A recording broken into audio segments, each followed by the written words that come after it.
Hiroyo, let's dive in a little bit into Bitcoin wallets. Is this a Oh, crazy yeah. world? But important. If you don't have any wallet, you can't do anything on Bitcoin. Just see. Okay. Right. Let us know, please.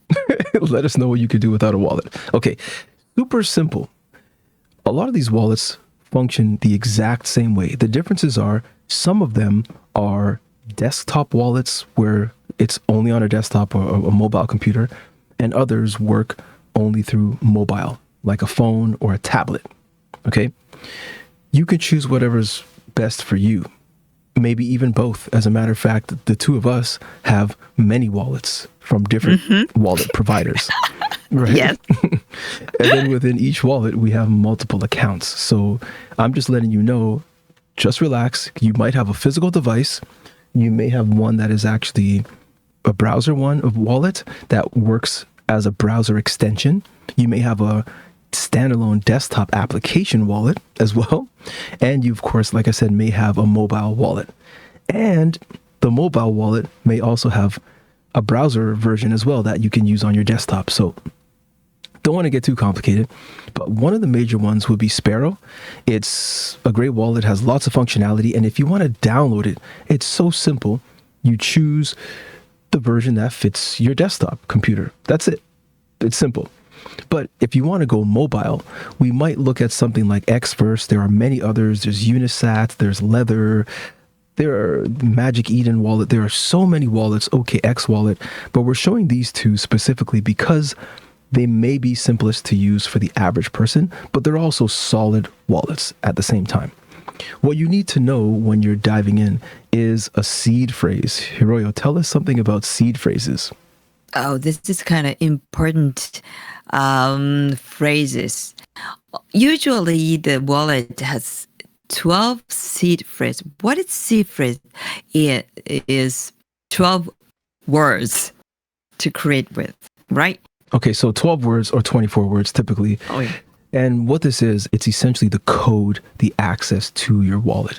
So the wallet will generate a random set of 12 or 24 words, depending on what level of security you use.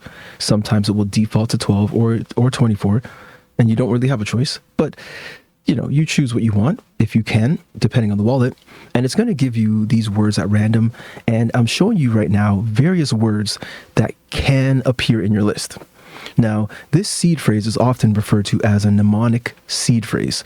So let's dive into that as well, just in case people are not familiar with this idea of mnemonics, okay? So what we're looking at is some type of device or some type of set of words or phrase that allows you to remember, or even letters, that allows you to remember an idea. So a great example that we use would be for red, orange, yellow, green, blue, indigo, violet.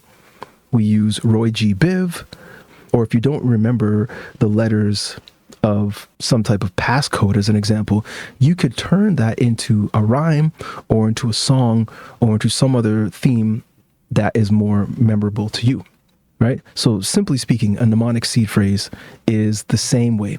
This is super critical to note that when you create a wallet, it doesn't matter what wallet you're creating, whether it's a mobile wallet, a desktop wallet, or a browser wallet, you're going to receive these words. What you want to do is save these words. They are the most important piece of this wallet, because if you get 12 words or 24 words and you share them with anybody, essentially you are now sharing your wallet. Whew. So you can import your wallet again and again. This is a misconception. People think that they lost their password, so their wallet's gone, and they reach out to customer support. There's no customer support. Customer support is going to tell you, find your seed phrase. If it's a scammer or a hacker or some strange person, they're going to tell you, hey, go to my website, connect your wallet, tell me your seed phrase. They're going to pretend to help you. Let me make it clear. Your seed phrase is the key to your wallet. Your mnemonic seed phrase, your 12 or your 24 words, these are the key to your wallet. Meaning, if you download this app that we're showing right now and you install it and you lose your device, as long as you have those 12 or 24 words, you can install it again on a different device. That's very important to note. Much like Sparrow Wallet, same deal. If you have this wallet and you somehow lose your laptop to damage or water damage or theft, you can still take your seed phrase that you saved on multiple pieces of paper, given it to several different people that you trust, or stored it in a vault and stored it in different places, maybe in a song, in your head, in other people's heads, in a book.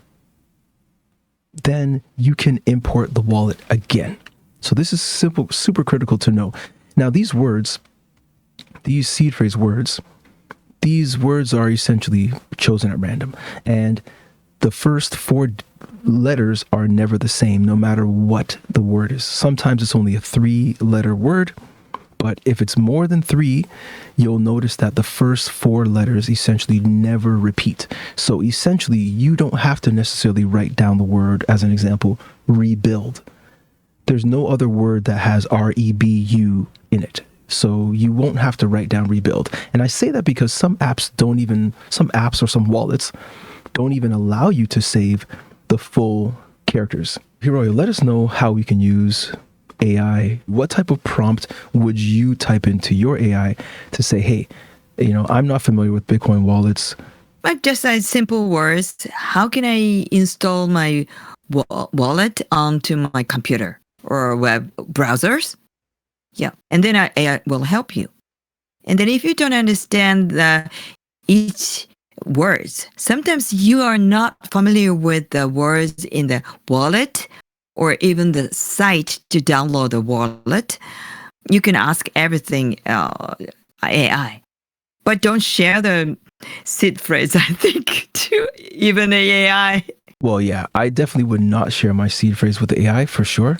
I wouldn't share it with anybody again, unless it was somebody safe. So a super simple way that you can ask your AI to help you to set up a wallet is to say something like, give me a step-by-step guide on how to install and set up Sparrow, or how do I set up Xverse wallet, or how do I set up a Bitcoin wallet. But it's very critical to note that every wallet type, every network, whether it's Bitcoin or Avalanche or XRP or Ethereum, they all have a very specific network.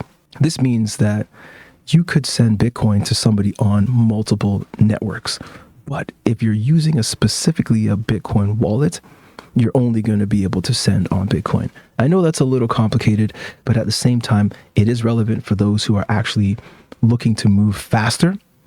But Hiroyo, for those who actually still need a better understanding of how to navigate this space, what would you recommend they do? How can they get ahead and catch up with us and walk side by side with us? Something like me is over 50.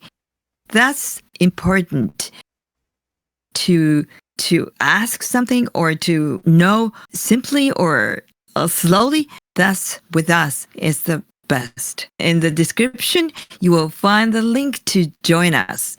Of course, one-on-one consultation would be the best for you for the beginners. Nice. All right. Catch everyone in the next one. Take care. Take care. Bye.